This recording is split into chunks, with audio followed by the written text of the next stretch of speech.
அல்லேலூயா. 1 தெசலோனிக்கேயர் 4:16-17 சொல்லுது. இது பொதுவாக நாம் வருகைக்காக யூஸ் பண்ணுகிறதான ஒரு வசனம். இந்த வசனத்தை பொதுவாக அடக்காராதனையிலையும் யூஸ் பண்ணுவாங்க. கிறிஸ்து வரும்போது திருப்பி அவர்கள் என்ன செய்வாங்க, உயிரோடு கூட எழுந்திருப்பார்கள் அப்படின்னு சொல்லியும் செய்வாங்க. சில நேரத்தில் வருகைக்கு, கிறிஸ்துவனுடைய வருகைக்கு சபை எடுத்துக்கொள்ளப்படுதலுக்கு நாம் இந்த வசனத்தை யூஸ் பண்ணுறோம். ஆனால் இதில் 2 முக்கியமான காரியங்களை குறித்து பவுல் பேசுகிறார். 16வது வசனம், அப்பொழுது கிறிஸ்துவுக்குள் மரித்தவர்கள் முதலாவது எழுந்திருப்பார்கள், பின்பு உயிரோடு இருக்கிற நாமும். 2 கூட்டத்தை குறித்து பவுல் பேசுகிறார். அதாவது பவுல் இந்த இடத்துல பேசும்போது பின்பு உயிரோடு இருக்கிற நாமும் அப்படின்னு பேசுகிறார். ஆனால் இதே பவுல் இன்னொரு இடத்துல பிலிப்பியருக்கு எழுதின நிருபம் 3ஆம் அதிகாரம் 10வது வசனத்தை வாசிங்க. பிலிப்பியர் 3:10 வாசிங்க. இப்படி நான் அவரையும் அவருடைய உயிர்த்தெழுதலின் வல்லமையையும் அவருடைய பாடுகளின் ஐக்கியத்தையும் அறிகிறதற்கும் அவருடைய மரணத்திற்கொப்பான மரணத்திற்குள்ளாகி எப்படியாயினும் நான் மரித்தோரிலிருந்து உயிரோடு எழுந்திருப்பதற்கு தகுதியாகும்படிக்கும். அப்போனா 2 விஷயத்திலையும் பவுல் தன்னை ரெடி பண்ணி கொள்ளுகிறார். அந்த 16வது வசனம் சொல்லுது, 16-17 சொல்லுது தெசலோனிக்கேயர்ல, கிறிஸ்துவுக்குள் மரித்தவர்கள் முதலாவது எழுந்திருப்பார்கள், பின்பு உயிரோடு இருக்கிற நாமும். அவர் தன்னை பற்றி எழுதுறார், உயிரோடு இருக்கிற நாமும். ஆனால் பிலிப்பியருக்கு எழுதும்போது சொல்கிறாரு, எப்படி ஆகிலும் மரித்தோரிலிருந்து உயிரோடு எழும்படிக்கு தகுதியாகும்படிக்கு. அப்போ மரித்தாலும் 2த்துக்கும் ரெடியாக இருக்கிறார் பவுல். ஒருவேளை நான் மரிச்சிட்டேன்னா கிறிஸ்து வரும்போது கிறிஸ்துவுக்குள் மரித்தவர்கள் உயிரோடு கூட எழுந்திருப்பார்கள், அதுக்கு நான் தகுதியாக இருக்கிறேன்.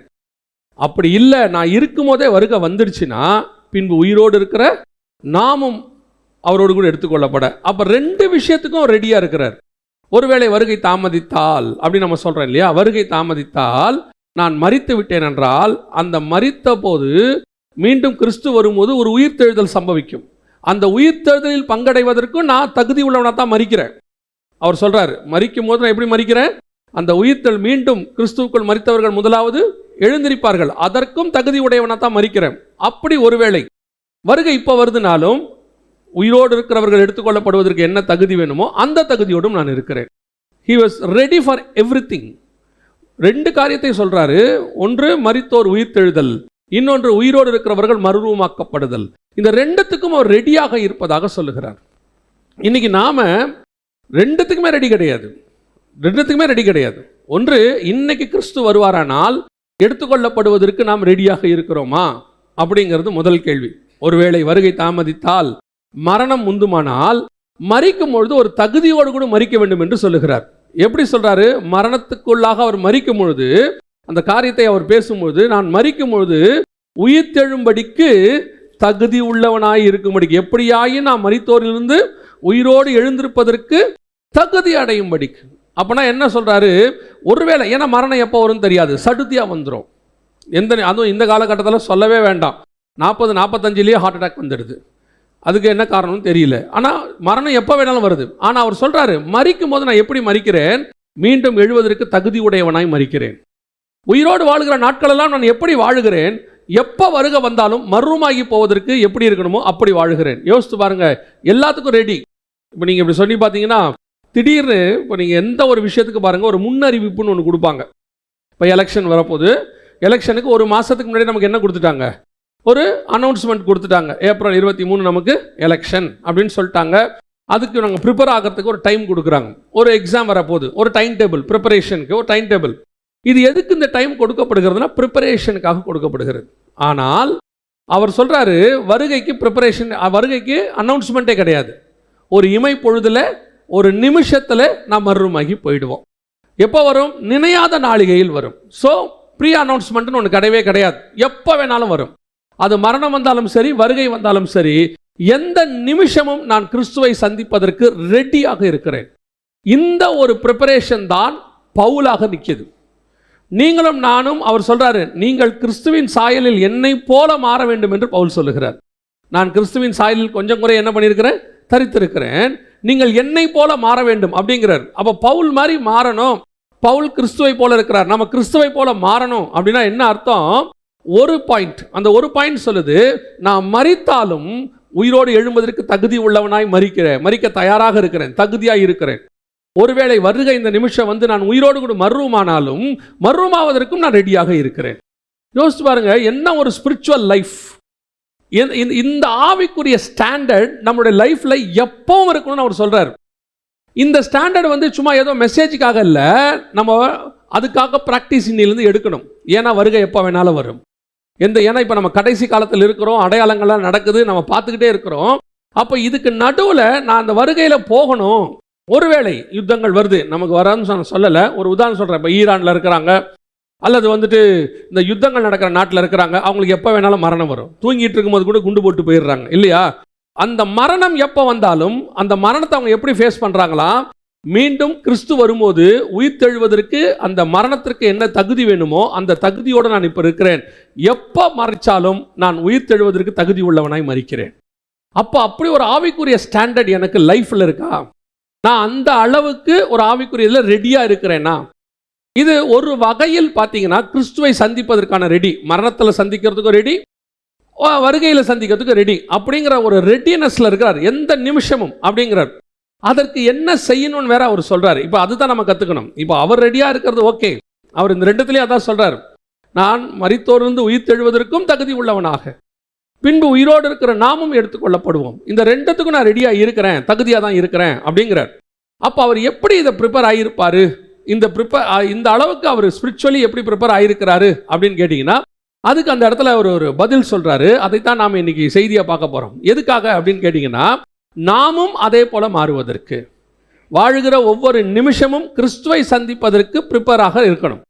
மரித்து சந்திக்கிறதுக்கு ரெடியாக இருக்கணும். ஒருவேளை வருகை முந்துமானால் உயிரோடு சந்திப்பதற்கு ரெடியாக இருக்கணும். அதற்கு அவர் என்ன சொல்றார் வாசிங்க. அதே பிலிப்பியருக்கு நிருபம் 3ஆம் அதிகாரம் 10வது வசனத்தை திருப்பி வாசிங்க. இப்படி நான் அவரையும் அவருடைய உயிர்த்தெழுதலின் வல்லமையையும் அவருடைய பாடுகளின் ஐக்கியத்தையும் அறிகிறதற்கும் அவருடைய மரணத்திற்கொப்பான மரணத்திற்குள்ளாகி எப்படியாயினும் நான் மரித்தோரிலிருந்து உயிரோடு எழுந்திருப்பதற்கு தகுதியாகும்படிக்கு நான் என்ன செய்யணும்? தகுதியாகும்படிக்கு நான் என்ன செய்யணும்? வாசிங்க 11வது வசனத்தை வாசிங்க. அவருக்காக எல்லாவற்றையும் நஷ்டம் என்று விட்டேன், குப்பையுமாக எண்ணுகிறேன். இது ஃபர்ஸ்ட் பாயிண்ட். இது படிக்கிறதுக்கு வசனம் வந்து அப்படியே ஈஸியாக இருக்கும், நஷ்டம் என்று விட்டேன் அப்படின்னு சொல்லி. ஆனால் நஷ்டம் என்று விடுறது ஒன்றும் ஈஸியான காரியமா கஷ்டமான காரியமா அப்படின்னு சொல்லி பார்த்தீங்கன்னு சொன்னால், கவனிங்கள், அவர் எதை நஷ்டம் என்று சொல்லுகிறார்? வாசிங்க 7வது வசனத்தை வாசி. எனக்கு லாபமாய் இருந்தவைகள் எவைகளோ அவைகளை கிறிஸ்துவுக்காக நஷ்டம் என்று எண்ணினேன். எது எனக்கு மரணத்துக்குள்ளாகி தகுதி அடைய வைக்குது அப்படின்னு கேட்டிங்கன்னா, எனக்கு லாபமாய் இருக்கிறதை நான் நஷ்டம் என்று விடுகிறேன். அதுதான் என்னை தகுதிப்படுத்துகிறது. அது என்னங்க தகுதிப்படுத்துது அப்படின்னு சொல்லி கேட்டீங்கன்னு சொன்னால், இப்போ நான் மரிக்கணும், கிறிஸ்துவோடு கூட நான் மரிக்கணும். மரிப்பதற்கு எங்கிட்ட இருக்கிற குவாலிஃபிகேஷன் என்ன அவர் எக்ஸ்பெக்ட் பண்ணுறாரு அப்படின்னு கேட்டிங்கன்னா, எங்கிட்ட நான் லாபமாக ஒன்று வச்சிருக்கிறேன். அவர் என்னன்ட்டு அவர் முன்னாடி வசனத்தில் அவர் எழுதுறார், நான் இஸ்ரவேலன், நான் எபிரேயன், நான் வந்து நியாயப்பிரமாணத்தின்படி குற்றம் சாட்ட முடியாதவன், நான் நியாயப்பிரமாணத்தின்படி பரிசேயன், பக்தி வைராக்கியத்தின்படி சபையை துன்பப்படுத்தினவன், இப்படிலாம் இவர் எழுதுறார். இதெல்லாமே உண்மையிலே லாபம் அவருக்கு. என்ன லாபம் அப்படின்னு சொல்லி கேட்டிங்கன்னு சொன்னால், இப்போது ஃபார் எக்ஸாம்பிள் நான் உங்களுக்கு சொல்கிறேன். இப்போ பவுல் வந்து யூதர்கள் மத்தியில் தான் ஆரம்ப காலகட்டத்தில் பிரதானமாக மினிஸ்ட்ரி பண்ணிகிட்டு இருக்கிறார். ஆனால் அவர் அழைக்கப்பட்டது வேறொரு அழைப்புக்கு. ஆனால் ஆரம்பிக்கும் பொழுது அவர் போகிற இடங்கள்லாம் ஜெபாலயங்களில் போய் பிரசங்கம் பண்ணினார், யூதர்கள் மத்தியிலே தர்க்கம் பண்ணினார். இப்படி தான் இருக்குது ஆரம்பத்தில் இருந்து பார்த்தீங்கன்னா. இப்போ பவுலுக்கு எது லாபம் அப்படின்னு கேட்டிங்கன்னு சொன்னால், ஒரு யூதனாய் ஒரு எபிரேயனாய் இருந்து எபிரேயர்கள் மத்தியில் போய் பேசுறது என்னது ஈஸி, ஆமாம் தானே? எபிரேயர் மத்தியில் போய் பேசுறது ஈஸி. பரிசேயர் சதிசேயர் 2 பேர் இருக்காங்க. இப்போ பரிசேயர்கிட்ட போய் பேசணும்னா இவர் பரிசேயர்னு சொல்லிட்டா இவர் என்ன பண்ணிடலாம்? ஈஸியாக போய் பேசிடலாம். Doors open. நம்ம என்ன சொல்லுவோம்? டோர் ஓப்பனாக இருக்கு அப்படின்னு சொல்லிடுவோம். இப்போ பவுல் சொல்றாரு, இது எனக்கு லாபம். ஒரு வகையில் மினிஸ்ட்ரியில் எனக்கு எது என்னவது லாபம். ஆனால் அதை நான் எப்படி பார்க்குறேன்னா நஷ்டமாக பார்க்கிறேன். எதுக்கு நஷ்டமாக பார்க்குறேன்? நான் கிறிஸ்துவுக்குள்ள மரிக்கிறதுக்கு இது எனக்கு தடையாக இருக்குது, இது எனக்கு நஷ்டம். எப்படிங்க சொல்ல வரீங்க அப்படின்னா, ஒரு உதாரணம் கவனிங்க. இப்போ நம்ம எல்லாருக்கிட்டையுமே பவுலுக்கு இருக்கிற மாதிரி ஒரு லாபம் இருக்குது, ஒரு குவாலிஃபிகேஷன் இருக்குது. அதை போய் இப்போ ஒரு இடத்துல போகும்போது நீங்கள் எந்த ஊர் அப்படின்னோடனே நான் மதுரை, நானும் மதுரை அப்படின்னோடனே ஆட்டோமேட்டிக்காக ஒரு டோர் என்ன ஆகுது? ஓப்பன் ஆகுது. இதுவே நீங்கள் வெளிநாட்டுக்கு போகிறீங்க, அங்கே போகும்போது ஒரு தமிழர்கள் இருக்கிறாங்க, அவங்க மத்தியில் போகும்போது நீங்கள் தமிழரா, அப்போ நமக்கு ஒரு ஓப்பன் டோர் ஆகுது இல்லை? இது பார்க்கறதுக்கு நமக்கு எப்படி இருக்குது? லாபம். ஆமாம், கரெக்ட். நம்மளை பொறுத்த வரைக்கும் மினிஸ்ட்ரியில இது லாபம் தான். இது அவர் அதான் எழுதுறாரு, இது லாபம் எனக்கு அப்படின்றாரு. ஆனால் நான் மரித்தோரிலிருந்து உயிரோடு கூட எழுந்துருவதற்கு இது எனக்கு என்னவா இருக்கிறது? நஷ்டமா இருக்குது. ஏன் நஷ்டமா இருக்கு? நான் இன்னும் மதுரைக்காரனாவே இருக்கிறேன், இன்னும் எனக்கு அந்த மொழி காரணாவே இருக்கிறேன், அந்த மொழியோடையதான ஒரு பற்று எனக்குள்ள இருந்துகிட்டே இருக்குது. இயேசு சொல்றாரு, நீங்கள் உலகத்தாரா இல்லாதபடியினால் இந்த உலகத்தில் இருக்கிற எந்த அடையாளமும் உங்ககிட்ட இருக்கக்கூடாது. நீ எந்த அடையாளத்துக்குரியவனும் கிடையாது. நீ யாரு அப்படின்னு கேட்டீங்கன்னா, நீ தேவ சாயலாய் மாற வேண்டியவன். இப்ப நீங்க கிறிஸ்துவை யூதனா பார்த்தா உங்க தேவனா ஏத்துக்க முடியாது. கிறிஸ்துவை இஸ்ரவேலனா பார்த்தா உங்கள் தேவனா ஏற்றுக்கொள்ள முடியாது. கிறிஸ்துவை தேவனாக பார்க்கறதுனால நமக்கு அவர்கிட்ட எந்த கேப்பும் வரல. உங்களுக்கு புரியுதா? எபிரேய கடவுளா பார்த்துட்டீங்கன்னா அவரை இந்திய கடவுளா பார்க்க முடியாது. அவரை இந்திய கடவுளாகவும் பார்க்கக்கூடாது, தமிழ் கடவுளாகவும் பார்க்கக்கூடாது, எருசலேம் கடவுளாகவும் பார்க்கக்கூடாது. அவர் உலக கடவுள் அல்ல, உன்னதத்தின் தேவன். இந்த சாயலை நான் அடையும்படிக்கு இப்போ உங்களை என்னையும் ஒரு டேக்குக்குள்ள கொண்டு வரது தான் பிசாசுடைய பெரிய தந்திரம். பிசாசு தந்திரத்திலே பெரிய தந்திரம் என்னன்னா, ஒரு டேக்குள்ள கொண்டு வர்றது. உங்களை அப்படியே அந்த டேக்ல ஒதுக்கி ஒதுக்கி ஒதுக்கி ஒதுக்கி கொண்டு போயிடுவான். நான் எப்பவும் சொல்லுவேன், உங்களை வச்சு ஒரு ஒரு ஒரு பிராண்ட் உருவாக்கக்கூடாது. உங்களை வச்சு இவர் இப்படித்தான். மினிஸ்ட்ரியில பிராண்ட் இருக்கு. எப்படின்னா, அவர் பாஸ்டர், இவர் எவாஞ்சலிஸ்ட், இவர் ப்ராஃபட், அது வேற, அது அழைப்பு, அது அப்படிதான் வரும், அதை மாற்றவே முடியாது. நான் சொல்றது உங்களுக்கு புரியுதா? ஆனா இந்த பிராண்ட் வரக்கூடாது.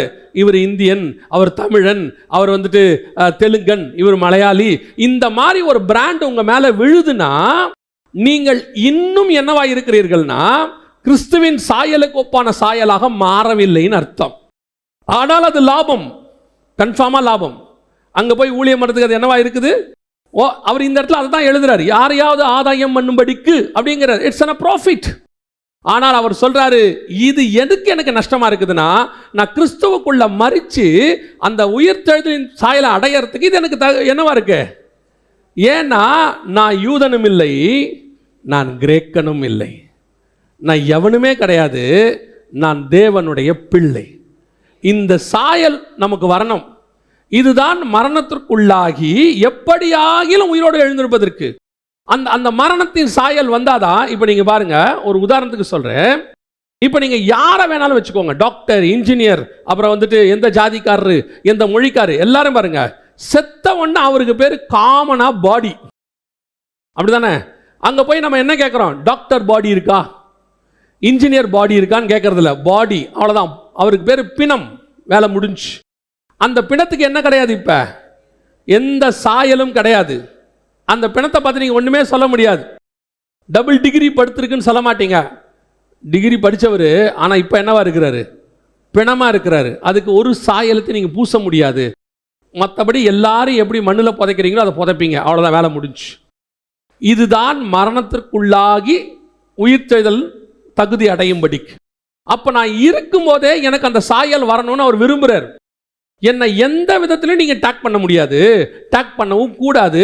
நான் நஷ்டத்தை விட்டுருங்க, எனக்கு லாபமாக இருந்துச்சு சில விஷயங்கள். என்னை பொறுத்த வரைக்கும் அவர் சொல்கிறார், என்னை பொறுத்த வரைக்கும் இது எனக்கு லாபம். இதெல்லாம் வச்சுக்கிட்டு என்னால் ஈஸியாக மினிஸ்ட்ரி பண்ண முடியும். ஒரு எபிரேயங்கிட்ட போனால் நான் எபிரேயன் சொல்லி பேசி பண்ணிடுவேன், ஈஸி. ஒரு கிரேக்கங்கிட்ட போனால் கிரேக்கன்னு சொல்லிடுவேன், ரோமங்கிட்ட போனால் ரோம பிரஜைன்னு சொல்லிடுவேன். ஆனால் என்னை அவன் ரோமனா பார்த்தானா கஷ்டம். பவுலை நான் ரோமனா பார்த்தனா எனக்கு அப்போஸ்தலனான்னு பார்க்க முடியாது.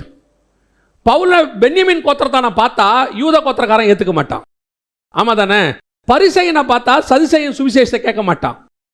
இப்போ அவர் சொல்றாரு, எனக்கு மேலே இருக்கிற எதுவுமே எனக்கு வேண்டாம்ப்பா, என்னை விட்டுருங்க, நான் இது எல்லாமே இல்லை. இப்போ அவர் எப்படி மாறுறாருன்னு பாருங்க, வாசிங்க.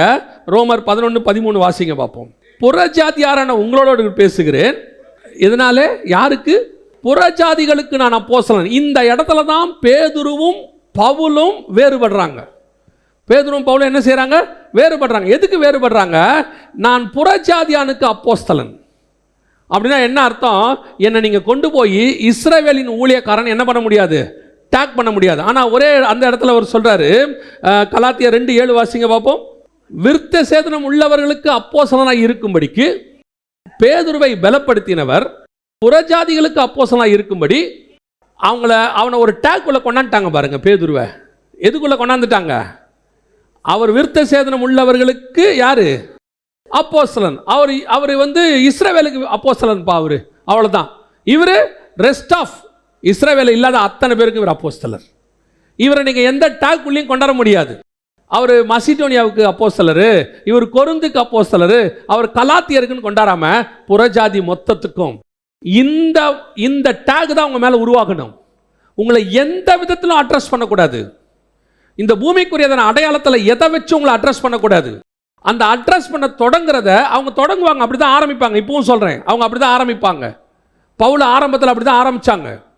பவுல் பார்த்தாரு, நீங்க என்ன தப்பு பண்ண வைக்கிறீங்கன்ற முடிவுக்கு அவர் வந்துட்டாரு. உதறி தள்ளிட்டு போயிட்டே இருக்காரு. தேவையே இல்லை, போங்கடா. நீ என்னப்பா, நீ எபிரேயன் எவ்வளோ படிச்சிருக்கிற, கமாலியல் பாத்தில் படிச்சிருக்கிற, நியாயப்பிரமாணத்தை கரைச்சி குடிச்சிருக்கிற, இதை மெத்தொழி வச்சுக்கிட்டு இதே நியாயப்பிரமாணத்தோடு போய் இஸ்ரவேல்கிட்ட பண்ணினா எவ்வளோ மினிஸ்ட்ரி பண்ணலாம். அவர் சொல்றாரு, நியாயப்பிரமாணத்தை வச்சுக்கிட்டு இஸ்ரவேலங்கிட்ட மினிஸ்ட்ரி பண்ணுறதை விட நியாயப்பிரமாணத்தை தூக்கி போட்டு மொத்த உலகத்துக்கு நான் ஊழியம் பண்ணுறேங்கிறார். இந்த டேக் தான் ரொம்ப இம்பார்ட்டன்ட். இந்த எண்ணம் உங்களுக்கு வரணும். உங்களை கண்டிப்பா ஒரு இடத்தில் அவர்கள் கார்னர் பண்ணுவார்கள். ஊழியத்தின் ஆரம்பத்தில் வரும்போது, நீங்க விசுவாசியா மாறி வரும்போது, இன்னைக்கு கிறிஸ்தவத்துக்குள்ளேயும் அது இருக்கு, நான் இல்லைன்னு சொல்லல, இருக்கு. அல்லது ஏதோ ஒரு விஷயத்தை வச்சுக்கிட்டு உங்களை கார்னர் பண்ணுவாங்க. ஒரு ஊர் பேரை வச்சுக்கிட்டு, அவர் திருநெல்வேலிக்காரரு, அவர் நாகர்கோயில்காரரு, இந்த ஒரு டேக் பண்ணுவாங்க. இல்ல உங்ககிட்ட இருக்கிற மொழி, எந்த மொழியில நீங்க பிறந்தீங்களோ தாய்மொழியோ அதை வச்சுக்கிட்டு டேக் பண்ணுவாங்க. எல்லாத்தையும் உடைங்க. நான் எவனுக்காகவும் தனிப்பட்ட முறையில் அல்ல, நான் எல்லாருக்கும் எல்லாமானேன். இதுதான் மரணத்துக்குள்ளாகிறது. எப்படி அந்த சாயல் மொத்தம் எனக்குள்ள போகணும், தொலைச்சிடணும். இவர் இன்னார் அப்படிங்கிறது போயிடணும். ஒரு இடத்துல பாருங்க, அப்படியே ஒரு ஜேர்னி கவனிங்க. இயேசு கிறிஸ்து ஆரம்பிக்கும் பொழுது மரியாளின் மைந்தன், தச்சனின் குமாரன். ஏன்னா ஒரு வேலையை வச்சுதான் அந்த காலத்தில் என்ன பண்ணாங்க, நிர்ணயம் பண்ணாங்க. இந்த வேலை பார்க்குறவர் இந்த ஜாதிகாரரு அப்படின்னு நிர்ணயம் பண்ணாங்க. இப்போ இயேசு கிறிஸ்துவ எங்க கொண்டு நிறுத்த பார்க்குறான், வேலையை வச்சு அப்படியே கொண்டு நிறுத்த பார்க்குறான். இயேசு கிறிஸ்து அப்படியே உடைக்கிறார், எல்லாத்தையும் உடைக்கிறார். அப்படியே கொஞ்சமா உடைச்சிட்டு அப்புறமா கேட்கிறாரு, என்னை யார் என்று சொல்லுகிறார்கள் அப்படிங்கிறாரு. இப்போ அவங்க சொல்றாங்க, ஆண்டவரே உம்மை யோவான் ஸ்நானகன் என்றும், உம்மை எரேமியா என்றும், தீர்க்கதரிசி என்றும். இன்னொரு டேக் கொண்டு மேலே போடுறான். இப்போ என்ன டேக் போடுறான், மினிஸ்ட்ரியோட டேக்கை கொண்டு போடுறான். போட்டு நீங்க எரேமியா மாதிரி பண்றீங்க, யோவான் ஸ்நானகன் மாதிரி பண்றீங்க, உடைக்கிறார். அதையும் உடைக்கிறாரு. கடைசியா கேட்கிறாரு, நீங்கள் என்னை யார் என்று சொல்லுகிறீர்கள்? பரலோகம் சொல்லுது, நீர் உன்னதமான தேவனுடைய குமாரன். இதுதான் ஒரிஜினல் டேக். இந்த டேக் எங்க வருது, சிலுவையில் தொங்கும் போது அந்த நூற்றுக்கு அதிபதி பார்த்துட்டு சொல்றான், இவர் மெய்யாகவே தேவனுடைய குமாரன் என்று சொன்னான். இந்த சாயல் தான் உங்க மேலே என் மேலே வரணும். இதுதான் மரணத்திற்குள்ளாக சாயல். கொஞ்சம் கொஞ்சமா நம்முடைய மேல இருக்கிற அடையாளங்கள் எல்லாம் போகணும். உங்களை இந்த ஆளுக்கு இவருக்குரியவர் இதுதான் அப்படின்னு திருப்பியும் சொல்றேன், மினிஸ்ட்ரியில பிரிக்கலாம். இவர் பாஸ்டரு, இவர் எவாஞ்சலிஸ்ட், இவர் டீச்சரு, இவர் ப்ராஃபட்டு, அது வேற. ஏன்னா அது அழைப்பு. ஆனால் அதையும் தாண்டி ஒன்று இருக்கே, என்னை எதுலையும் நீங்கள் கொண்டு வந்து அடக்க முடியாது. நான் யார் தெரியுமா, தேவனுடைய சாயலை அடைகிறேன். அவருடைய மரணத்திற்குள்ளாகி, அந்த இடத்துல அவர் அழகாக சொல்வார், அவருடைய மரணத்திற்கு ஒப்பான மரணத்துக்குள்ளாகி எப்படியாயும் நான் மரித்தோர் வந்து உயிரோடு எழுதுவதற்கு. அப்படின்னா என்ன அர்த்தம், அவர் சாகும் போது என்ன, அவ்வளோதான், தேவனுடைய குமாரன். அதே மரணத்திற்கு நானும் வரணும். இவன் யாரு, இவன் தேவனுடைய பையன். ஏற்றுக்கொண்டவர் எத்தனை பேர், அத்தனை பேரும் தேவனுடைய பிள்ளைகளாகும்படி. நீங்க வாழும் போது என்னென்ன அடையாளம் உங்க மேல இருக்குதோ அதெல்லாம் எனக்கு தொலைஞ்சு போகட்டும், அது எல்லாமே மாறி போகட்டும். எனக்கு ஒரு அடையாளம் வரட்டும். எந்த அடையாளம் வரட்டும், உயிர்த்தெழுதலின் அடையாளம். உயிர்த்தெழும்போது கிறிஸ்து தச்சனின் மகன் அல்ல, மரியாளின் மைந்தன் அல்ல, கிறிஸ்து தீர்க்கதரிசி அல்ல, உன்னதமான தேவனுடைய குமாரன். இதுதான் உயிர்த்தெழுதலுடையதான அடையாளம். இதுக்கு தான் நாம ரெடியாக இருக்கணும். மரிக்கும் போது எப்படி மரிக்கணுமா, இந்த அடையாளங்கள்லாம் தொலைச்சிட்டு மரிக்கணுமா. மரிக்கும் போது இயேசு சிலுவையில் பார்த்து அவன் சொல்லிட்டான், இவர் உண்மையிலே தேவனுடைய குமாரன். அப்போ நீங்கள் நானும் சாகும்போது இவர் உண்மையிலே தேவனுடைய மனுஷன். வேற எந்த அடையாளமும் நம்ம மேலே இருக்கக்கூடாது. இதுதான் நான் மரணத்துக்குள்ளாக ரெடி ஆகுதல். ரெண்டாவது வாசிங்க, பிலிப்பியருக்கு எழுதின நிருபம் 3ஆம் அதிகாரம் 10வது வசனம் வாசிங்க. இப்படி நான் அவரையும் அவருடைய உயிர்த்தெழுதலின் வல்லமையையும் அவருடைய பாடுகளின் ஐக்கியத்தையும் அறிகிறதற்கும் அவருடைய மரணத்திற்கொப்பான மரணத்திற்குள்ளாகி எப்படியாயினும் நான் மரித்தோரிலிருந்து உயிரோடு எழுந்திருப்பதற்கு தகுதியாகும்படிக்கும். எப்படி மரணத்திற்கொப்பான மரணத்துக்குள்ளாகி, இப்போ நான் இது அடையணுன்றது முடிவுக்கு வந்துருச்சு. இது அடையணுங்கிறது எனக்கு தெரிஞ்சிருச்சு. இப்போ நான் எப்படி இதை நான் அடையணும், இப்போ நமக்கு சில நேரங்களில் நமக்கு ஒரு விஷயம் இருக்குது. நீங்கள் வாசிங்க, நான் திருப்பி இந்த வசனத்தை சொல்கிறேன். கலாத்தியர்கள் நிருபம் 2ஆம் அதிகாரம் 20வது வசனத்தை வாசிங்க. கிறிஸ்துவுடனே கூட நான் சிலுவையில் அறையப்பட்டேன். எப்படி? கிறிஸ்துவுடனே கூட சிலுவையில் அறையப்பட்டேன். இப்போ நான் அவருடைய மரணத்துக்குள்ளாகி மரணத்துக்கு ஒப்பான மரணத்துக்குள்ளாக மாறணும். அதுக்கு கிறிஸ்து சிலுவையில் அறையப்பட்டார். நான் இப்போ என்ன பண்ணுறேன்? என்னை கிறிஸ்துவுடனே கூட சிலுவையில் அறைந்திருக்கிறேன். சரி, இப்போ நல்லா கவனிங்க. கிறிஸ்து எப்போ சிலுவையில் அறையப்பட்டார்? சரி, 2000 வருஷத்துக்கு முன்னாடி என்ன ஆகிட்டார்? அவர் சிலுவையில் அறையப்பட்டார் இல்லையா? கிறிஸ்து 2000 வருஷத்துக்கு முன்னாடி என்ன ஆயாச்சு? சிலுவையில் அறையப்பட்டாச்சு. ஒரே தடவை தான் அவர் சிலுவையில் அறையப்பட்டார் 2000 வருஷத்துக்கு முன்னாடி. பவுல் அதுக்கப்புறம் எத்தனையோ வருஷம் கழிச்சு தான் என்ன செய்யப்படுறாரு? எத்தனையோ வருஷம் கழிச்சு தான் ரட்சிக்கப்படுறாரு. இப்போ நம்மலாம் ஒரு 2000 வருஷம் தான் கழிச்சு தான் ரட்சிக்கப்பட்டிருக்கிறோம். இப்போ நம்ம சொல்லும்போது கிறிஸ்துவுடனே கூட நான் சிலுவையில் அறையப்பட்டேன். இன்னைக்கு இல்லை, நல்லா புரிஞ்சுக்கோங்க. இன்னைக்கு நான் சிலுவையில் அறையப்படலை. என்னைக்கு அறையப்பட்டேன்? கிறிஸ்து அறையப்பட்ட அன்னைக்கு நான் சிலுவையில் அறையப்பட்டேன். புரியுதா? அவரோட அர்த்தம் என்னன்னா, கிறிஸ்து உலக தோற்றம் முதல் என்னை தெரிந்து கொண்டார். அவர் சிலுவையில் அறையப்படும் போது எனக்கு உண்டானவைகளையும் சேர்த்து சிலுவையில் அறைஞ்சுக்கிட்டார்.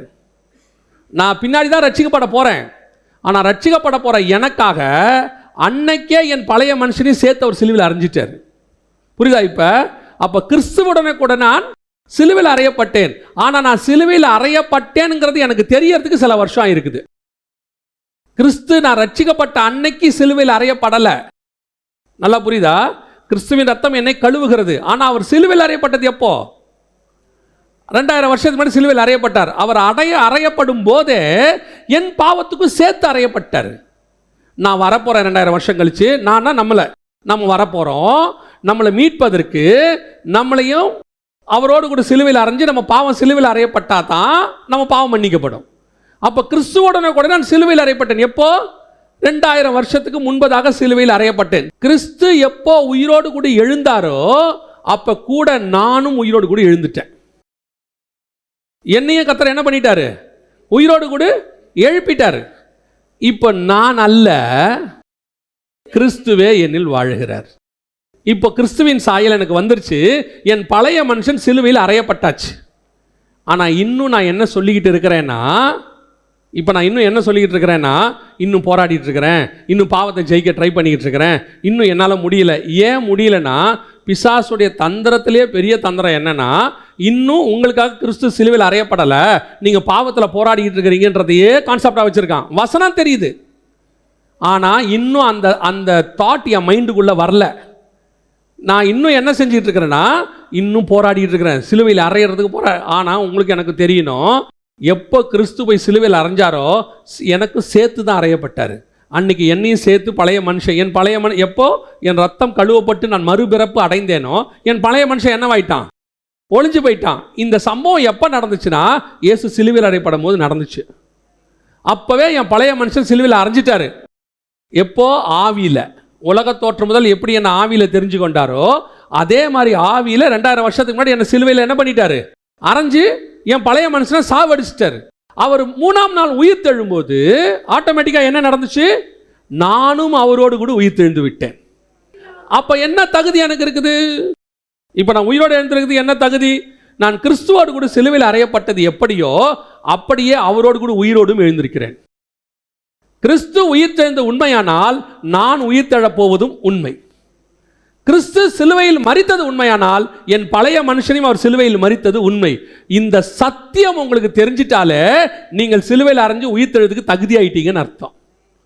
இப்போ நாம என்ன நினச்சிக்கிட்டு இருக்கிறோன்னா, இன்னும் எனக்கு சிலுவையில் உயிர் போல, சிலுவையில் என்ன செய்யல? உயிர் போல, இன்னும் பாவத்தில் போராடிக்கிட்டு இருக்கிறோம். நிஜம்.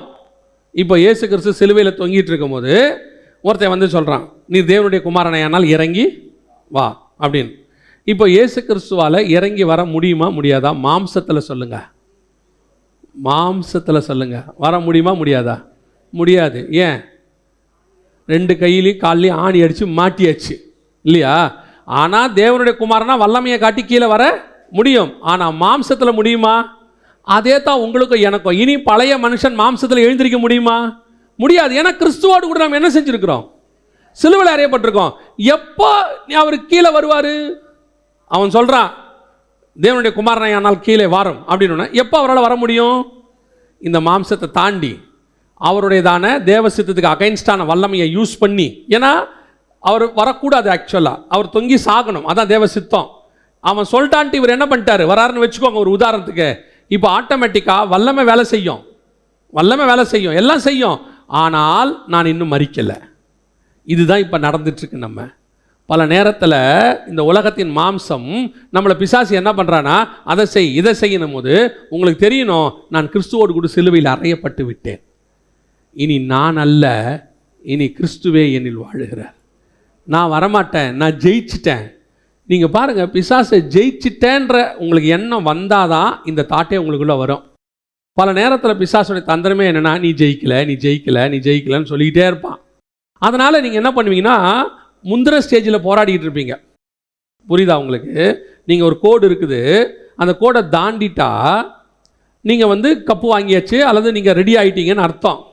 இயேசு கிறிஸ்துவோடு கூட உயிர்த்தெழுதல் வரும்பொழுது நீங்கள் அதை தாண்டிட்டீங்கன்னு வச்சுக்கோங்க. இயேசு உயிர்த்தெழுந்தாருன்னா நீங்களும் என்னவாயிட்டீங்க, உயிர்த்தெழுந்துட்டீங்கன்னு அர்த்தம். இப்போ தாண்டிட்டீங்கன்னு வச்சுக்கோங்க. ஆனால் இப்போ தாண்டின பிறகு கோடு இருக்குமா? கோடு இருக்காது. ஆனால் பிசாசு சொல்கிறான், இன்னும் ஓடு, கோடை காணோம், இன்னும் கோடு இருக்குது, இன்னும் என்ன இருக்குது, கோடு இருக்கு, நீ கோடை தாண்டுற வரைக்கும் ஓடு ஓடுங்கிறான். நீங்களும் கோடு வரும் கோடு வரும்ன்றீங்க. கோடு உங்க பின்னாடி இருக்குது. இயேசு ஏற்கனவே உங்களை ஜெயித்து கொண்டு இந்த பக்கம் நிற்க வச்சிருக்கிறார். அந்த தாட் வரணும் மைண்ட்ல. நான் அவரோடு கூட மரித்தேன், அவரோடு கூட உயிரோடும் எழுந்துட்டேன். எப்ப? 2000 வருஷத்துக்கு முன்னாடியே ஆண்டவர் என்னை எழுப்பிட்டார். நான் ஜெயம் பெற்றுட்டேன். அதான் உன்னதங்களில் உட்கார வைத்தார். நம்மளை கொண்டு போய் என்ன பண்ணிட்டாரு? பிதாவோடு கூட உன்னதங்களில் என்ன பண்ணாரா? உட்கார வைத்தார். வைப்பேன் இல்லை, உட்கார வைத்தார். ஆனால் இந்த தாட் ஒன்றுக்குள்ளே வரணும். இந்த எண்ணம் என்ன செய்யணும்? வரணும்.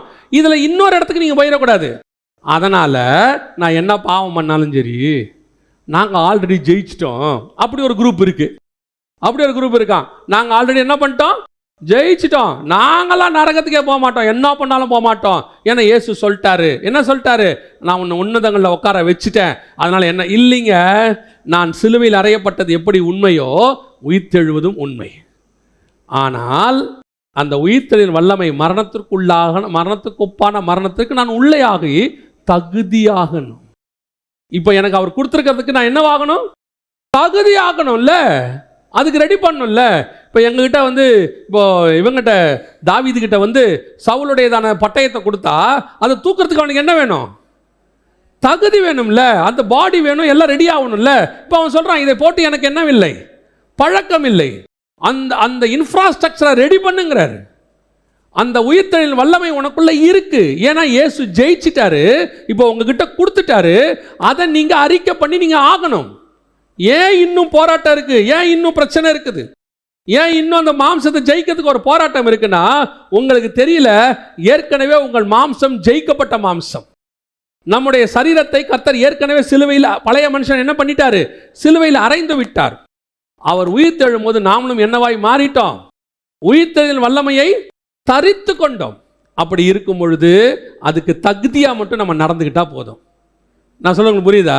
இப்போ நீங்கள் பாருங்க, வெளிநாட்டிலேருந்து ஒரு பெரிய அதிபர் வராரு, அவருடைய தூதர் வராருன்னு வச்சுக்கோங்க, அவருடைய ரெப்ரசன்டேட்டிவ் ஒருத்தர் வராரு.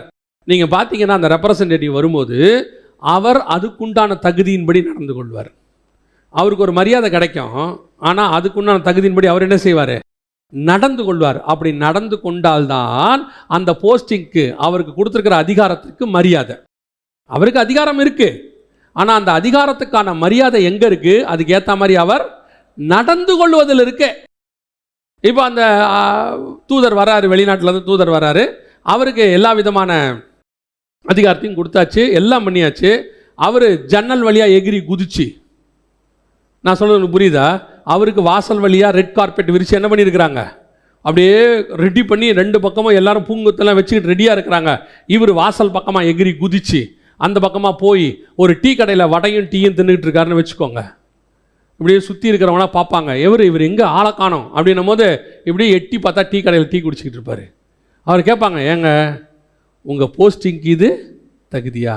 நீங்கள் இந்த மாதிரி பண்ணலாமா? அது ஏன் அவர் செய்கிறாருன்னா, அவருடைய போஸ்டிங்கினுடைய மகத்துவம் அவருக்கு தெரியாததுனால அது அப்படி செய்கிறார். நல்ல கவனிச்சு பாருங்கள். நான் ஒரு இவரை பார்த்தேன், ஒரு ஃபாரின் என்ன சொல்லுவாங்க, வெளியுறவுத்துறை அமைச்சர் அப்படின்னு சொல்லுவாங்க, அவரை பார்த்தேன். சாதாரணமாக நம்ம ஊரில் இருந்த ஒரு மனுஷன் தான் அவர். இப்போ அவர் என்னவாயிட்டார்னா வெளியுறவுத்துறை அமைச்சர். இப்போ வெளிநாட்டில் இருக்கக்கூடியதான அந்த நாட்டுடையதான அதிபர்கள் அவருடைய அமைச்சரை சந்திக்கிற அதிகாரம் அவருக்கு இருக்குது. ஆக்சுவலாக கணக்கின்படி அவர் யாருன்னா பிரதமருடைய ரெப்ரசன்டேட்டிவ், பிரதமருக்கு ஈக்குவல் அவர் ஆக்சுவலி.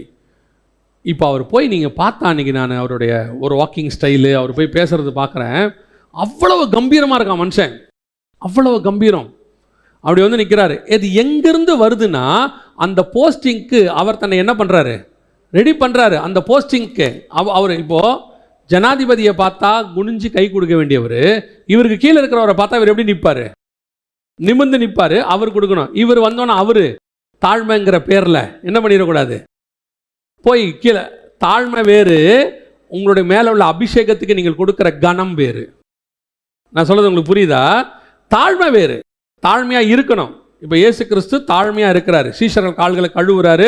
அவங்களுக்குள்ள சண்டை வருது, யார் பெரியவன் சின்னவன், அதை நிரூபிக்கிறதுக்கு கால் கழுவுறாரு. அதனால் இயேசு போகிற இடத்துலலாம் காலை கழுவிட்டு இருந்தாரா? யாரை பார்த்தாலும் இப்போ ஒரு சீமோன் ஒருத்தர் வீட்டுக்கு போகிறாரு இல்லையா, அந்த சுங்கம் வசூலிக்கிறான் அவன் போய் வீட்டுக்கு, ஆயக்காரன் வீட்டுக்கு போகிறாரு. போன உடனே இவர் கேட்குறாரு, நீ என் தலைக்கு எண்ணெய் தரவில்லை, என் கால்களுக்கு தண்ணி தரல, நீ எனக்கு மரியாதை கொடுக்கலங்கிறார். இப்போ புரியுதா உங்களுக்கு?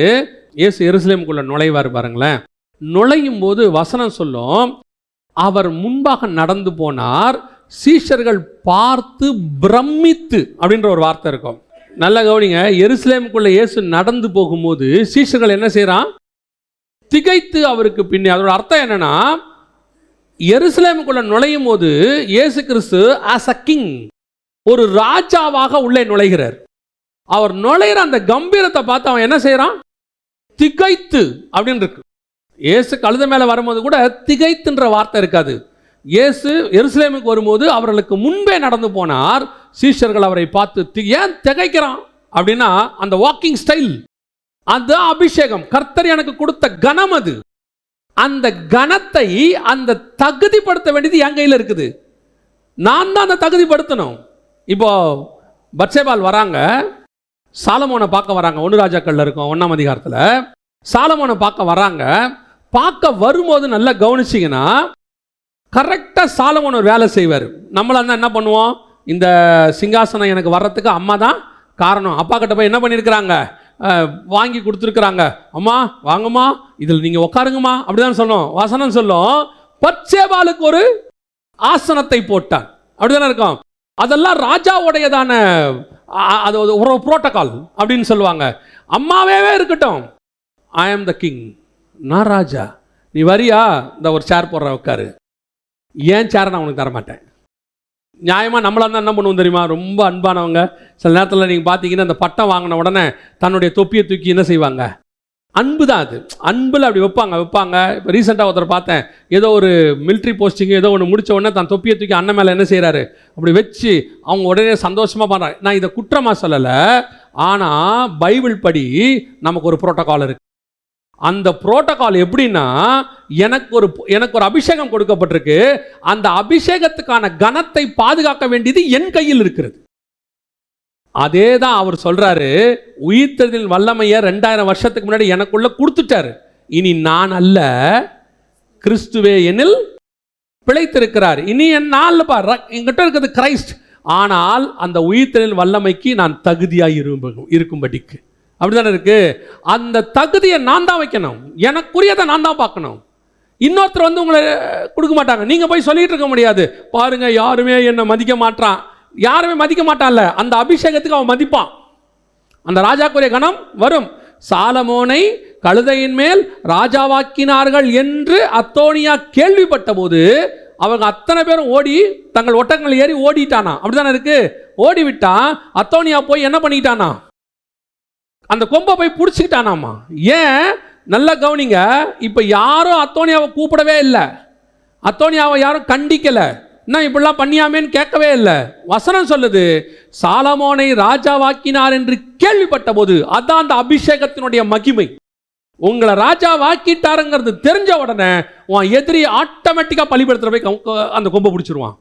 அதே தான் சொல்றாரு, உயிர்த்தெழுதலின் வல்லமை எனக்குள்ள வந்துருச்சுன்னா, அப்போ இயேசு கிறிஸ்துவோட உயிர்த்தெழுதலின் வல்லமை எப்படி இருக்குமோ அந்த வல்லமை உங்களுக்குள்ளேயும் இருக்கணும். அதை தான் பவுல் எழுதுறாரு, அவருடைய உயிர்த்தெழுதலின் வல்லமையை தரித்து கொள்ளும்படிக்கு. இப்போ நாம் அது இருக்கிறோமா? அந்த உயிர்த்தெழுதலின் வல்லமை நமக்குள்ள வந்திருக்குதா? அந்த உயிர்த்தெழுதலின் வல்லமைனா என்ன, அதை மாத்திரம் சொல்லிட்டு நான் முடிச்சிடறேன். இப்போ இதை நம்ம தரித்து கொள்ளணும்னு வசனம் சொல்லுது. அதை தரித்து கொள்றதுக்கு நான் முதல்ல மரணத்துக்குள்ளான மரணமாக மாறணும்னு சொல்லுது. அந்த மரணத்துக்குள்ளாக மாறும்போது அவருடைய உயிர்த்தெழுதல் எப்படி நடந்ததோ அப்படியே நானும் உயிர்த்தெழுந்துட்டேன். 2000 வருஷத்துக்கு முன்னாடி அவருடைய பார்வையில் இப்போ நான் என்னவா இருக்கிறேன்? உயிர்த்தெழுதலின் வல்லமையோடு கூட இருக்கிறேன். அந்த உயிர்த்தெழுதலின் வல்லமைனா என்ன, அதை மாத்திரம் சொல்லிட்டு முடிக்கிறேன். வாசிங்க. கல்லறைகளும் திறந்தது, நித்திரை அடைந்திருந்த அநேக பரிசுத்தவான்களுடைய சரீரங்களும் எழுந்திருந்தது. நல்லா கவனிங்க, இது எப்ப நடக்குது? அதுக்கு முந்தின வசனம் வாசி. அப்பொழுது தேவாலயத்தின் திரைச்சீலை மேல் தொடங்கி கீழ் வரைக்கும் 2ஆக கிழிந்தது, பூமியும் அதிர்ந்தது, கன்மலைகளும் பிளந்தது. இதெல்லாம் இயேசு சிலுவையில் அறையப்படுற அப்போ, அந்த நிமிஷம், அவர் மரிக்கிற அந்த செகண்ட் நடக்குது. ஆனா உயிர்த்தெழுதல் வல்லமை என்னன்றதை மட்டும் நல்லா கவனிங்க. இதுக்கு முன்னாடி உள்ளதெல்லாம் இயேசு சிலுவையில் அறையப்பட்ட அன்னைக்கு நடக்கிற சம்பவம். இவர் எப்போ உயிர்த்தெழுந்தாரு? 3ஆம் நாள். அப்போ இந்த வசனம் அடுத்து வரதெல்லாம் எப்போ நடக்கணும்? 3ஆவது நாள் நடக்கணும். கல்லறை சிலுவையில் அறையப்படுற அன்னைக்கே திறந்துடுச்சு, அப்படித்தானே இருக்கு? கல்லறைகள் திறந்தன. ஆனால் இயேசு உயிர்த்தெழுந்தது எப்போ? 3ஆம் நாள். 3ஆம் நாளில் அவர் உயிர்த்தெழுந்த பின்பு கல்லறைகளை விட்டு புறப்பட்டு, அப்படின்னா என்ன அர்த்தம்? நல்லா கவனிங்க. கல்லறையெல்லாம் திறந்துடும், அவங்க காணப்படுவார்கள். ஆனால் புறப்படுறது எப்போ புறப்படுவாங்க தெரியுமா? இவர் உயிர்த்தெழுந்தாதான் அவர்களும் உயிர்த்தெழுவார்கள். நான் சொல்றது உங்களுக்கு புரியுதா? மரிக்கும் போது கல்லறை அது வல்லமை. ஒரு உதாரணத்துக்கு உங்களுக்கு சொல்கிறேன், ஈஸியாக புரியறதுக்காக. இப்போ லாசரு மரிச்சிட்டார் தானே? லாசரு மரிச்சிட்டாரா? இயேசு கிறிஸ்து உயிரோடு இருக்கும்போது அவர் என்ன பண்ணிட்டார்? இயேசு உயிரோடு இருக்கும்போது அவர் என்ன பண்ணிட்டார்? உயிரோடு எழுப்பிட்டாரா? வந்துட்டாரா? எவ்விருவின் மகளை என்ன பண்ணிட்டார்? உயிரோடு கூட எழுப்பிட்டார். கரெக்ட். நாயின் ஒரு விதவின் மகனை இவங்கெல்லாம் திருப்பி செத்தாங்களா இல்லையா? திருப்பி செத்தாங்க தானே? திருப்பி கல்லறைக்கு போயிடுவாங்க தானே? லாசருவை திருப்பி கல் போட்டு மூடிடுவாங்க தானே? ஆமாம் தானே? இதுதான் இயேசு உயிரோடு இருக்கும்போது இருந்த வல்லமை. இயேசு உயிரோடு இருக்கிற வல்லமை என்னன்னா, குருடர்கள் பார்வையடைவார்கள், செவிடர்கள் கேட்பார்கள், முடவர்கள் நடப்பார்கள், மரித்தோர் உயிரோடு கூட எழுந்திருப்பார்கள். ஆனால் திருப்பி அவங்க செத்துருவாங்க. திருப்பி என்ன ஆவாங்க? ஆனால் உயிர்த்தெழுந்த வல்லமை என்னன்னா, கல்லறைக்குள்ளே போன ஒருத்தன் உயிர்த்தெழுறான்ல, இனி அவன் திருப்பி கல்லறைக்கு போகவே மாட்டான், அவன் நிரந்தரமாக உயிர்த்தெழுந்துருவான். இப்போ புரியுதா? இவர்கள் உயிர்த்தெழுந்த பின்பு லாசரு உயிரோடு, இயேசு உயிரோடு இருக்கும் பொழுது கல்லறை திறந்துச்சு. அதுக்கு பிறகு ஒரு நாள் கண்டிப்பாக லாசர் என்னவாயிருப்பார்? மரிச்சிருப்பார். கன்ஃபார்மாக மரிச்சிருப்பார். ஆமாம் தானே? எவ்விருவின் மகள் கண்டிப்பாக ஒரு நாள் என்ன ஆயிருப்பாங்க? மரிச்சிருப்பாங்க. நாயின் ஒரு விதவின் மகன் ஒரு நாள் கண்டிப்பாக என்ன செஞ்சுருப்பாங்க? மரிச்சிருப்பாங்க. இதெல்லாம் திருப்பி ஆயிடுச்சு. இவங்க செத்தாலும் என்ன சொல்லியிருப்பாங்க? அன்னைக்கு இயேசு இவனை உயிரோடு எழுப்புனாருங்க, அதுக்கப்புறம் 20 வருஷம் உயிரோடு இருக்கிறான், 50 வருஷம் உயிரோடு இருந்தான், இப்போவும் இயேசு இருந்தால் இவன் உயிரோடு எழுப்பிடுவார், அப்படி தானே சொல்லுவாங்க, அதானே சொல்லியிருப்பாங்க. ஆனால் இப்போ உயிர்த்தெழுந்த வல்லமை வந்துடுச்சு. இனி மரித்தோர் உயிரோடு கூட எழுந்தார்கள், ஆனால் திருப்பி அவர்கள் கல்லறைக்குள் போக மாட்டார்கள், அவர்கள் நித்தியமாய் உயிர்த்தெழுவார்கள். இதுதான் உங்களுக்குள்ள எனக்குள்ள இருக்கிற உயிர்த்தெழுதலின் வல்லமை. இப்போ கிறிஸ்து உயிர்த்தெழுந்து விட்டார், உங்களுக்குள்ள எனக்குள்ளேயும் அந்த உயிர்த்தெழுதல் வல்லமை வருது. அது வந்துருச்சுன்னா இனி என்ன ஆகும்னு கேட்டிங்கன்னா, இனி நீங்களும் நானும் மரிப்பதில்லை, நித்தியமாய் நாம் உயிர்த்தெழப் போகிறோம். அதுக்கு தான் கர்த்தர் உங்களை என்னையும் அழைச்சிருக்கிறார். அதுதான் உயிர்த்தெழுதலின் வல்லமை. இப்போ நம்ம எதில் கான்சன்ட்ரேட் பண்ணிகிட்டு இருக்கிறோம் தெரியுமா? நம்ம எல்லாரும் எதில் கான்சன்ட்ரேட் பண்ணிகிட்டு இருக்கிறோன்னா, முழுக்க முழுக்க இயேசு உயிரோடு இருக்கும்போது என்னென்ன பண்ணாரோ அதில் கான்சன்ட்ரேட் பண்ணிகிட்டு இருக்கிறோம். குருடர்கள் பார்வையடையணும், செவிடர்கள் கேட்கணும், முடவர்கள் நடக்கணும். உண்மை தானே? இதைத்தான் நம்மளுடைய கான்சன்ட்ரேஷன் முழுக்க இருக்குது. அற்புதம் நடக்கணும், அடையாளம் நடக்கணும். இப்போ சொல்லுங்கள், இருந்த லாசரு, மரித்த லாசரு, உயிரோடு எழுந்த லாசரு திருப்பி சாவான். இது வேணுமா உங்களுக்கு? இனி ஒருத்தனை உயிரோடு கூட எழுப்ப போறீங்க, அவன் சாகவே மாட்டான். இது வேணுமா? நான் கேட்கறது உங்களுக்கு புரியுதா? இது பூமியில் நடக்கக்கூடிய ஒரு அற்புதம். இப்போ இயேசு மட்டும் அதை செய்யல, எலியா செஞ்சிருக்கிறார். செஞ்சிருக்காரா இல்லையா? எலிசா செஞ்சிருக்காரா இல்லையா? அதெல்லாம் இயேசு உயிரோடு இருக்கிற வல்லமை. இதை இயேசு இல்லாமல் இயேசுவின் நாமத்தில் செய்ய முடியும்.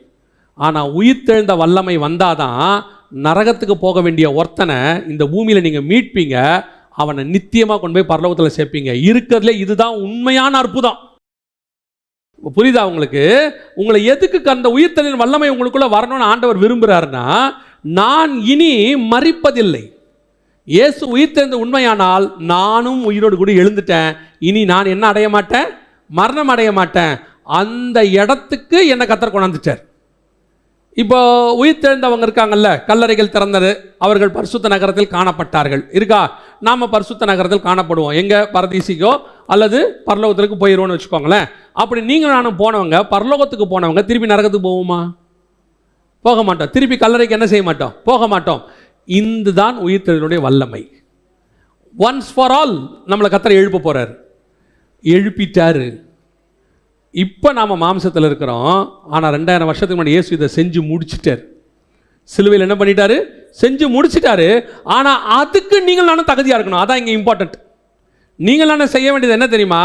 இனி உயிர்த்தெழ வேண்டியது இல்லை, அவர் செஞ்சு முடிச்சிட்டாரு. ஆனால் அதுக்கான தகுதியை மட்டும் நான் செய்யணும். அதுக்கான தகுதினா என்னங்க? வெரி சிம்பிள் தான். நமக்கு ஆண்டவர் சொன்னது ஒன்றே ஒன்று தான். சொல்லிட்டு நான் முடிச்சிடுறேன், நல்லா கவனிங்க. ஒரே ஒரு விஷயம் தான். என்ன அப்படின்னு கேட்டிங்கன்னா, இப்போ உங்களை ஒரு ட்ராக்கில் ஓட சொல்லியிருக்கிறார், சரியா? ஒரு ட்ராக்கில் ஓட சொல்லியிருக்காரு. இந்த ட்ராக்கில் ஓடிட்டே இதே ட்ராக்கில் கரெக்டாக ஓடு, இவ்வளோ தான் அவர் சொன்னது.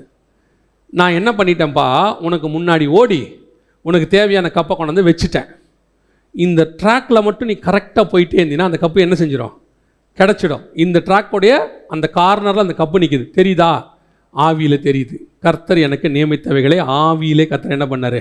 என் கண்கள் காணவும் இல்லை, என் காதுகள் கேட்கவும் இல்லை, அவைகளை நமக்கோ ஆவியிலே கர்த்தர் வெளிப்படுத்தினார். அப்போ நாம் இதை ஆவியில் பார்க்கணும். எதில் பார்க்கணும்? ஸ்பிரிட்டில் பார்க்கணும். எனக்கு கர்த்தர் என்ன நியமிச்சிருக்கிறாரு.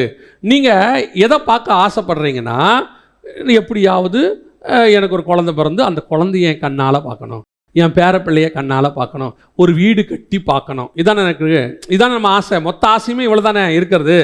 ஆண்டவர் சொல்கிறாரு, உனக்கு எட்டர்னலில் ஒன்று வச்சுருக்கேன், நித்தியத்தில், அதை பாரு. பார்க்க முடியுமா? அதை பார்த்தா தான் இதை நீ ஜெயிக்க முடியும். இந்த தகுதி அடைகிறதுனா எப்படி இருக்குன்னா, நான் உங்களுக்கு புரியுதா? அந்த அந்த காலேஜில் சீட்டு கிடச்சி அந்த அப்பாயின்மெண்ட் ஆர்டரை அந்த உங்களுக்கு கொடுத்துட்றாங்கல்ல, சீட்டு ஃபீஸ் கட்டின உடனே ஒரு பில் கொடுக்குறாங்களே, அதை பார்த்தா தான் உங்களுக்கு என்ன வரும்? ஒரு உத்தரவாதம் வரும். இனிமேட்டு நான் காலேஜ் ஸ்டூடெண்ட்டு, ஒழுங்காக காலேஜுக்கு போகணும். கிடைக்கிற வரைக்கும் ஒரு அசால்ட்னஸ் இருக்கும். என்ன அசால்ட்னஸ் இருக்கும்? கிடைக்கட்டும் பார்த்துக்கலாம், கிடைக்கட்டும் பார்த்துக்கலாம். இப்போ சொல்லுவாங்க, ஏப்பா பேக் வாங்கிட்டியா, புக் வாங்கிட்டியா, முதல்ல சீட்டு கிடைக்கட்டும். ஆனால் சீட்டு கொடுத்துட்டாங்க, அந்த பில்லு கிடச்சிடுச்சுன்னா போதும், இந்த காலேஜில் நான் சேர போகிறேன்னு உங்களுக்கு கன்ஃபர்மேஷன் கிடச்சிட்டா போதும், ஆட்டோமேட்டிக்காக நீங்கள் எல்லாத்தையும் என்ன செய்ய ஆரம்பிச்சிருவீங்க? வாங்க ஆரம்பிச்சிருவீங்க. அப்போ அதை நான் பார்க்கணும்ல. அதனால தான் பவுலால என்ன செய்ய முடியுது? தனக்கு நியமிக்கப்பட்டவங்களை பார்க்க முடிஞ்சதுனால, தனக்கு உண்டான ஃபியூச்சர் அவர் பார்த்துட்டாரு. நான் ஸ்பிரிச்சுவல் சொல்கிறேன். அதை பார்த்ததுனால இதை நஷ்டமும் குப்பையும் என்று அவரால் விட முடியுது. ஏன்னா அவர் விடுறது எது லாபமோ எல்லாத்த விட அது லாபம். மேலே ஒன்று இருக்குல்ல, அது எல்லாத்த விட என்னவா இருக்குது? லாபமாக இருக்குது. அதை லாபமாக ஆன உடனே இது இவருக்கு என்னவா தெரியுது? நஷ்டமான உடனே இந்த நஷ்டத்துக்கு தேவையான இந்த சரீரத்தை அவர் என்ன பண்ணுறாரு? இவர் லாபமாக எதுக்கு வச்சுருந்தாரு? சரீரத்துக்காக வச்சுருந்தார். இப்போ அதை அவர் என்ன பண்ணுறாரு? ஆட்டோமேட்டிக்காக இந்த சரீரம் சாகட்டும்னு முடிவு பண்ணுறாரு. இது சாகட்டும்பா. ஏன்? இது இது இது இந்த சரீரத்துக்கு நான் வச்சுருந்தது எல்லாமே என்னது? என்னை பொறுத்த வரைக்கும் லாபம் நினச்சேன், எல்லாமே இப்போ என்னது? நஷ்டம். ஏன் நீ இப்படி நஷ்டம்னு சொல்கிற பவுல்? ஏன் அப்படி சொல்கிற? இங்கே பாருங்க, வேற ஒன்று இருக்கு. இதை நான் பார்த்துட்டேன், இது பயங்கரம் லாபம். இப்போ நீ என்ன பண்ண போகிற பவுல்? இனி அதை அடையும்படி தகுதியாக போகிறேன், நான் ஓட போகிறேன். ஓடுறதுக்கு என்ன பண்ணணும்? ஒன்றும் பண்ண வேணாம், இயேசு எல்லாம் பண்ணிட்டாரு. நான் அந்த ட்ராக்கில் அதை பார்த்துக்கிட்டே ஓடினா போதும், இடதுபுறமும் வலதுபுறமும் சாயாமல் எனக்கொன்று நியமிக்கப்பட்டிருக்கிறது, அதை நான் வாஞ்சையாய் தொடருகிறேன். நம்முடைய நோக்கம் முழுக்க இப்போ நீங்கள் செய்ய வேண்டியது ரொம்ப சிம்பிளாக வேணால் சொல்லிட்டு முடிக்கிறேன். நீங்கள் செய்ய வேண்டியது, உங்களுக்கு கர்த்தர் ஒன்றை நியமித்திருப்பார் பரலோகத்தில். எல்லாத்துக்கும் என்ன வச்சுருப்பார்? நீங்கள் இங்கே இருக்கிறது 70 80 மரணம் வரதை பற்றி பேசுகிறேன். ஒருவேளை வருகை வந்தா அதை விட சீக்கிரம் இது முடித்த உடனே நாம் ஒரு இடத்த போய் அச்சீவ் பண்ண போகிறோம். ஒரு இடத்த போய் நம்ம என்ன பண்ண போகிறோம்? அட்டைன் பண்ண போகிறோம். அந்த போகிற இடத்துக்குரியதை இப்போ நீங்கள் பார்க்காமல் இதை நீங்கள் என்ன செய்ய முடியாது? விடவே முடியாது. ஏன்னா இந்த உலகத்தில் உள்ள நன்மை தீமை அறியத்தக்க விருட்சம் அட்ராக்ஷனாக இருக்கும். நீ ஜீவ விருட்சத்தை உள்ளே பார்க்கணும், கர்த்தர் நியமித்தவைகளை பார்க்கணும். எனக்கு அதுதான். சில நேரத்தில் இந்த ஜீவ விருட்சம் வரும், அட்ராக்ஷன் வரும், இதெல்லாம் உன்னை வழி விலக பண்ண பார்க்கும். ஆனால் உன் பார்வை எங்கே இருக்கணும்? அது மேலேயே இருக்கணும். ஹெவன். பரலோகத்தில் ஒன்று எனக்கு இருக்கு, அதை நோக்கி நான் வாஞ்சையாய் தொடருகிறேன். அதை பார்த்து ஓட ஓட ஓட ஆட்டோமேட்டிக்கா இது எனக்கு என்னவா தெரியும்? நஷ்டமாக தெரியும், பாரமா தெரியும், ஓட விடுறதுக்கு தடுக்கிற மாதிரி தெரியும். ஒரு இடத்துல நீங்களே இது வேணான்னு ஒரு முடிவெடுப்பீங்க, ஒரு இடத்துல தூக்கி போடலான்னு ஒரு முடிவெடுப்பீங்க. ஆனால் இதுவரைக்கும் அதுதான் என்னவா இருந்துச்சு? லாபமாக இருந்துச்சு. அந்த எண்ணம், அதை பார்த்தாதான் இது தோணும். நல்லா கவனிங்க, இதை அவன் அடையணும்னா, அச்சீவ் பண்ணணும்னா இனி வரும் பலனை அவன் பார்க்கணும். மோசே அந்த இனி வரும் பலனை மோசே பார்த்தா தான் பார்வோன் குமாரத்தின் மகன் எனப்படுவதை வெறுக்க முடியும். பார்வோன் குமாரத்தின் மகன் எனப்படுவதை வெறுத்தாதான் இனி வரும் பலன் கிடைக்கும். இனி வரும் பலனை நீங்க கிடைக்கணும்னா முதல்ல அதை என்ன பண்ணணும்? அது என்னன்றதை நீங்க பார்க்கணும். என்ன எனக்கு ஆண்டவர் வச்சாரு? அதுதான் உயிர்த்தெழுதலின் வல்லமை. நான் அவரோடு கூட உயிர்த்தெழுந்து அவர் போய் எப்படி பிதாவின் வலது பாரசத்தில் உட்கார்ந்தாரோ அதே மாதிரி நானும் என்ன பண்ண போறேன்? வலது பாரசத்தில் போய் உட்கார போகிறேன். அழிவுள்ளதான இது அழியாமையும், சாவுக்கு எதுவான இது சாவாமையும் தரித்து கொள்ளும். அந்த காரியத்தை நான் பார்க்காம இங்க இருக்கிற என்னால எதையுமே என்ன பண்ண முடியாது, விட முடியாது. இங்க இருக்கக்கூடியதான உலகத்தில் இருக்கக்கூடிய தகுதி, அவர் சொல்றாரு இஸ்ரவேலன், அவர் சொல்றாரு நான் இங்க எபிரேயன், நான் நியாயப்பிரமாணத்தின்படி குற்றம் சாட்ட முடியாதவன், நியாயப்பிரமாணத்தின் நீதிக்கு நான் குற்றமே என்ன நீங்க பண்ண முடியாது, பரிசெயன், எல்லாம் எனக்கு லாபம்.